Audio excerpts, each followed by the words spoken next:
students, today I am going to teach you first chapter, that is the living world. The living world.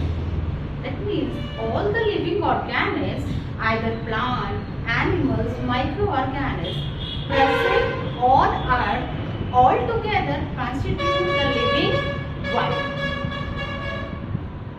So, just before starting this chapter, I want to remind you about certain scientists. So, first of all, as you are studying biology, father of biology, who is known as the father of biology. So, Aristotle is known as father of biology.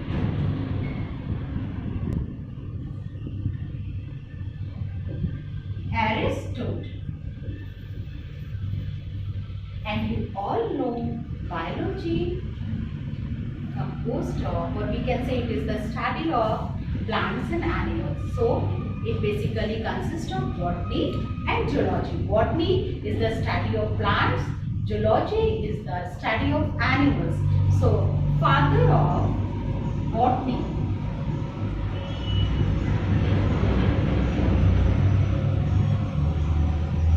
Theophrastus.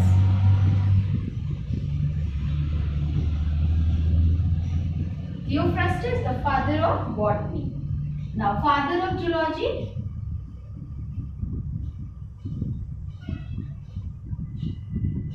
Father of zoology is also Aristotle.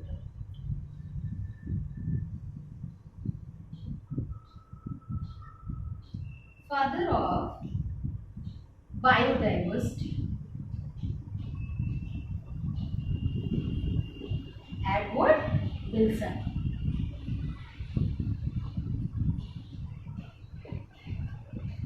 Father of taxonomy.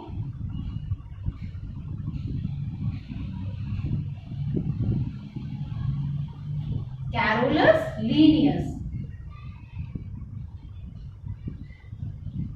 Carolus Linnaeus.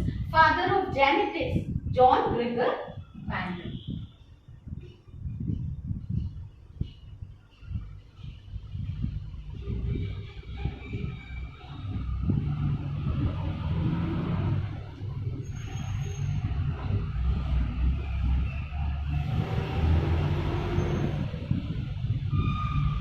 This is most important for this chapter.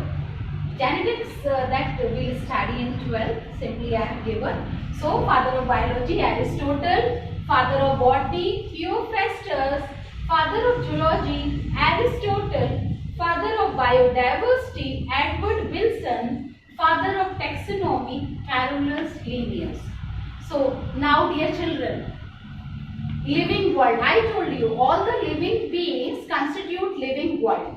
Now there are certain characteristics on the basis of that we can say the particular organism is living. For example, we can say growth. If any organism is having growth, we can say it's living. Reproduction. All the living beings reproduces, and you know that reproduction is very important for the continuation of different species on the earth. Third is metabolism. Metabolism, it means sum total of all the chemical reactions taking place in our body. So metabolism, we can say the sum of catabolism and anabolism. Catabolism means breaking down reactions. Anabolism means addition reactions. And fourth is consciousness.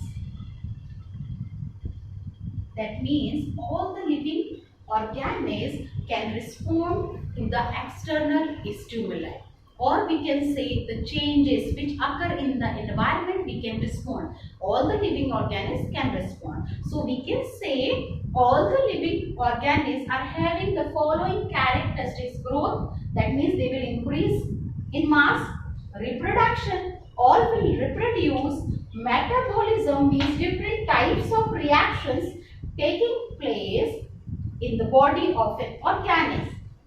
Consciousness, that means they can respond to the external stimuli. On the basis of these characteristics, we can say the particular organism is living. Now,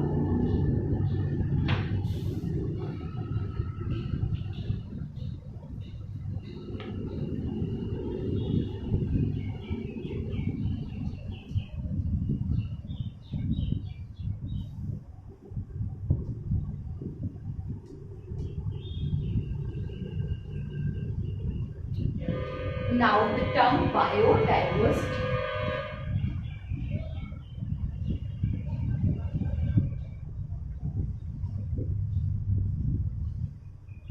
Biodiversity means the variability among living organisms, either plants and animals.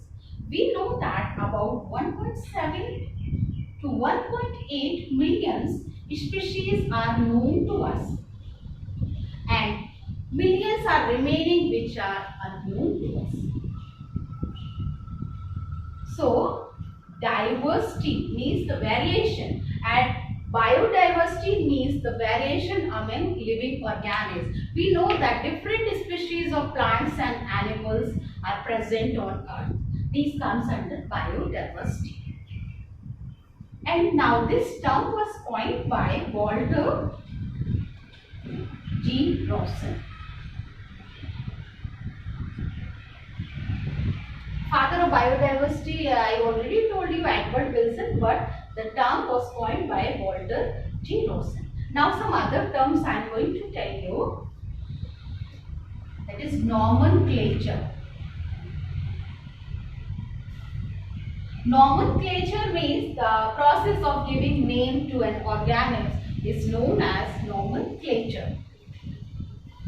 Identification. Identification means the process of finding the name and the correct place of an organism is known as identification. Now, classification. All these terms are very important in taxonomy. Classification means the process of arranging different plants and animals in different groups on the basis of their similarities and differences. These are very important in taxonomy. And now, what is this taxonomy?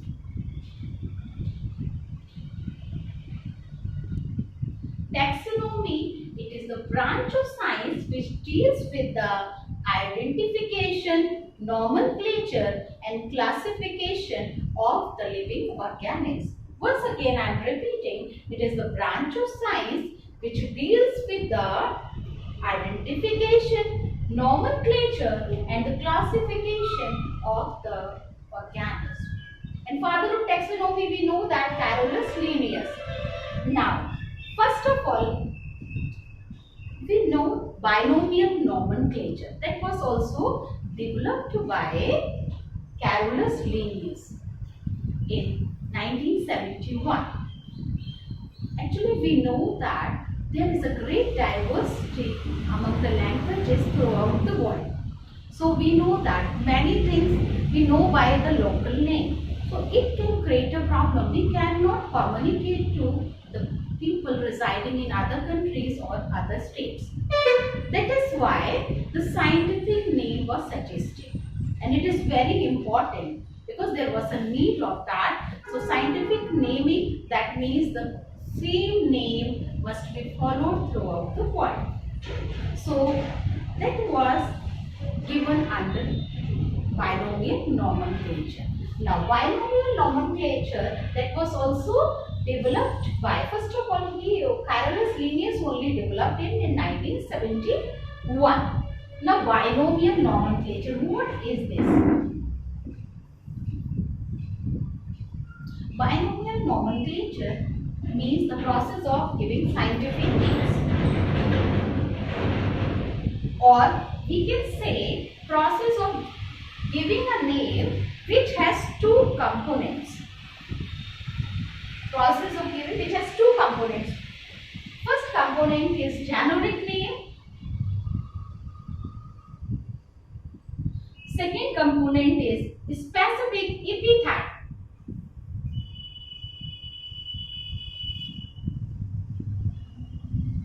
Or species name.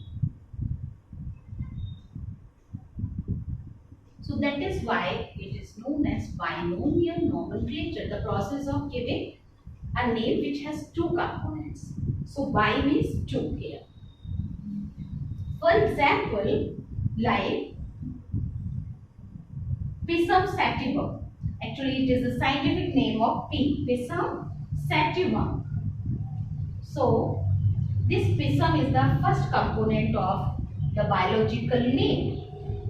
This is what? Generic name or genus. And another one is what? It is species name or specific epithet.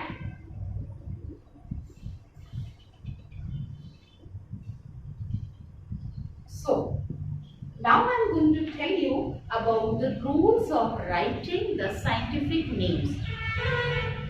To overcome the problem among the language diversity among the languages, scientific name was suggested. And before that, I want to tell you one more thing, that the process of giving biological name to the plant, in that actually ICBN,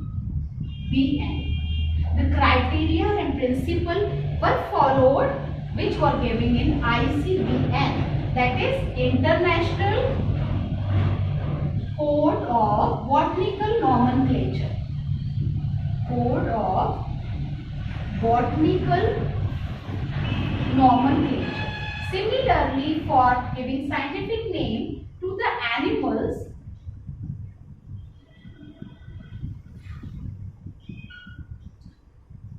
the rules, or we can say the criteria and the principle which were given in ICZN were followed. International Code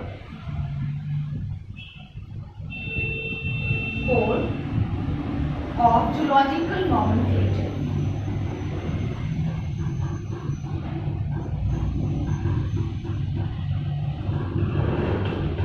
We cannot write the scientific name of any plant and animals.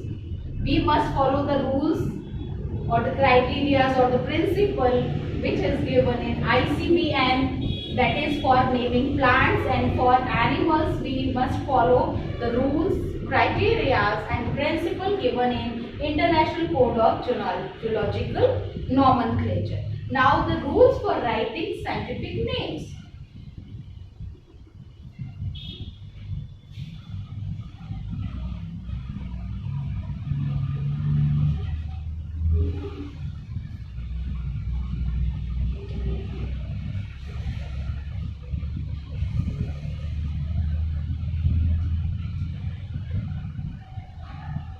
So, rules of writing scientific names. First is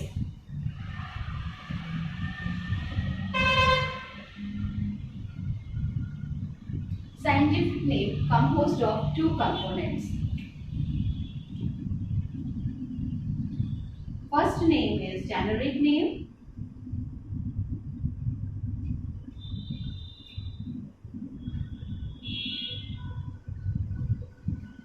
And second is specific epithet or species name. Second, biological names is generally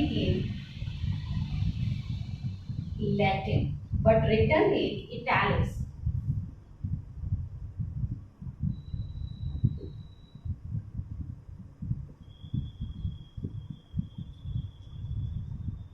Generally in Latin but written in italics.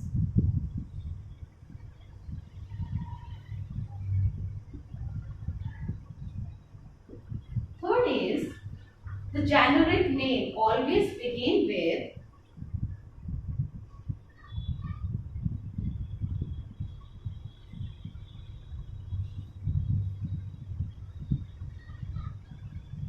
with capital letter.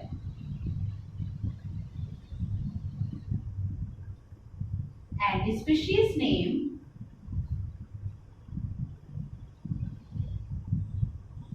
is always starts with small letters.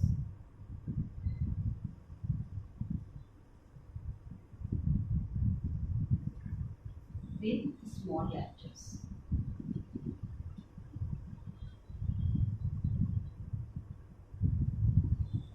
Fourth is, when handwritten, means when scientific name or biological name is handwritten, it must be underlined separately.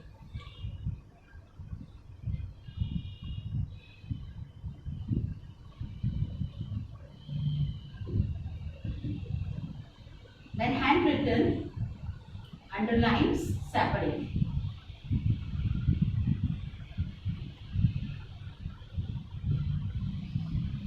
And the important thing, after the species name, author name can also be written. Author name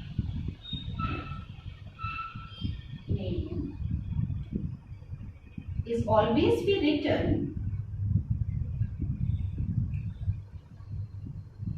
after a species name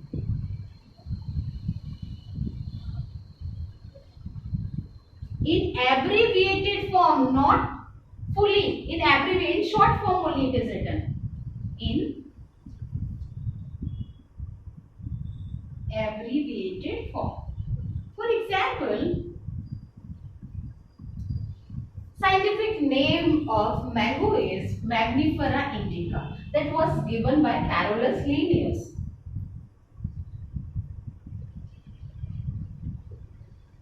Indica. So, after that, if we want to write the author name, it must be written as like this. Late. Late is the abbreviated form of Carolus Linnaeus. In this way, we must write it. So, and I told you when handwritten, it must be separately underlined. I hope children you understood.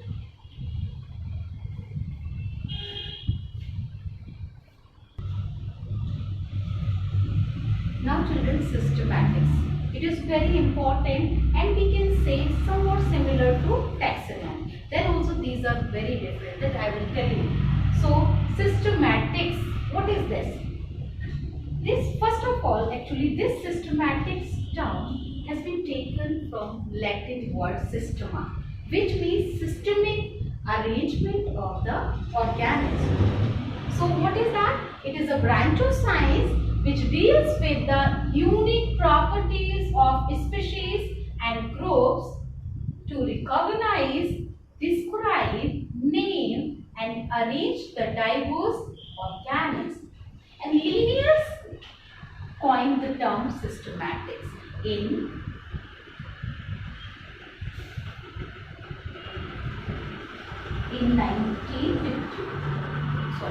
1751.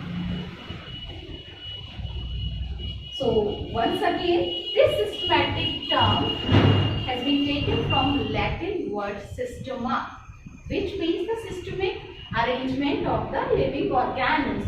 So what is that? Once again, it is a branch of science which deals with the unique properties of species and groups to recognize, describe, name and arrange the diverse organisms.